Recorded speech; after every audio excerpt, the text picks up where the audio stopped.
quelques minutes notre équipe d'envoyés spéciaux sur place. Voici donc cette cérémonie qui se poursuit il y a quelques minutes. Joe Biden a donc prêté serment. Peu après la prestation de serment de Kamala Harris, qui est devenue la première femme vice-présidente et de surcroît de couleur de l'histoire des États-Unis d'Amérique.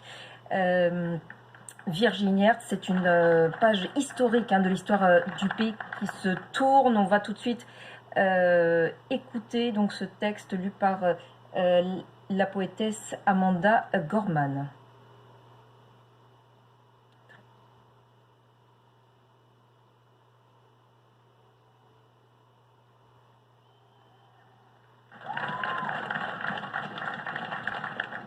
Mr. President, Dr. Biden, Madam Vice President, Mr. Emhoff, Monsieur Emhoff, Americans and the world. chers Américains, chers citoyens du monde, lorsqu'on se demande où va-t-on trouver la lumière au bout de cet éternel tunnel, lorsque nous allons devoir affronter la bête, nous avons appris que le silence, ce n'est pas toujours synonyme de paix.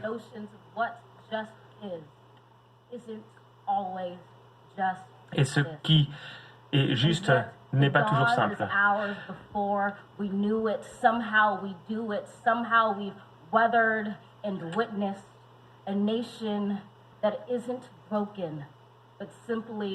Unfinished. We, the successors of a country and a time where a skinny black girl descended from slaves and raised by a single mother can dream of becoming president only to find herself reciting for one. And yes, we are far from polished, far from pristine, but that doesn't mean we are striving to form a union that is perfect. We are striving to forge our union with purpose, to compose a country committed to all cultures, un pays engagé pour toutes les couleurs, tous les caractères, toutes les conditions. Et donc, nous levons les yeux, pas sur ce qui nous divise, mais sur ce qui nous attend.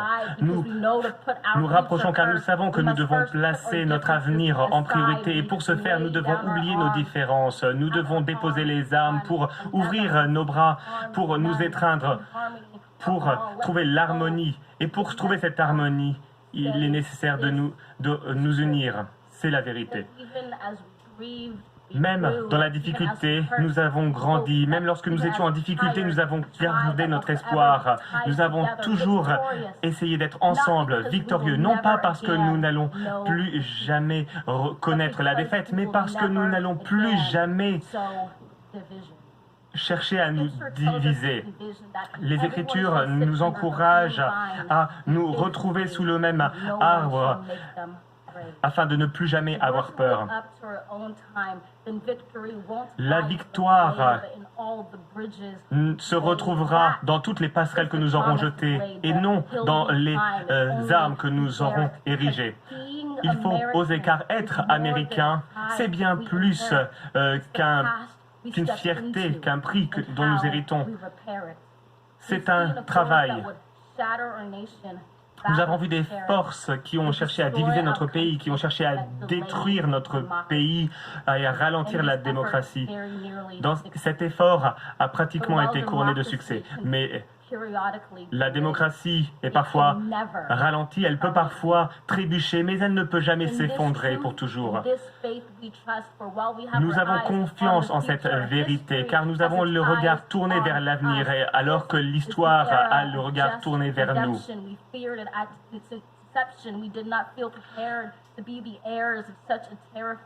Nous avons décidé de trouver le pouvoir d'ouvrir un nouveau chapitre pour offrir espoir et joie.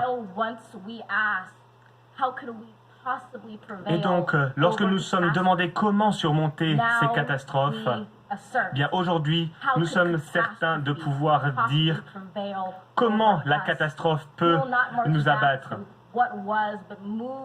Nous avons décidé de nous pencher sur nos perspectives plutôt que de repenser au passé. Nous avons décidé de faire preuve de courage et de rester libres. Nous n'allons pas être interrompus, nous n'allons pas être intimidés, car nous savons que notre travail offrira la nation guérie aux prochaines générations. Si nous fusionnons la merci, la compassion et la force, l'amour devient notre patrimoine, la trace que nous laissons, l'amour qui changera la vie de nos descendants.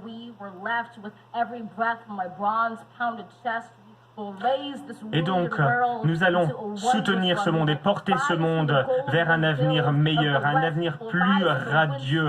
Nous allons, aux quatre coins du pays, nous unir. Nous allons nous élever des quatre coins du pays, du sud au nord, de l'est à l'ouest. Nous allons reconstruire, nous réconcilier et retrouver la beauté de notre nation, retrouver la diversité de notre peuple. La diversité de notre peuple s'élèvera dans toute sa beauté. Un nouveau jour naîtra s'il y a de la lumière, si nous sommes assez courageux pour voir cette lumière, à condition que nous soyons assez courageux pour incarner cette force et cette lumière.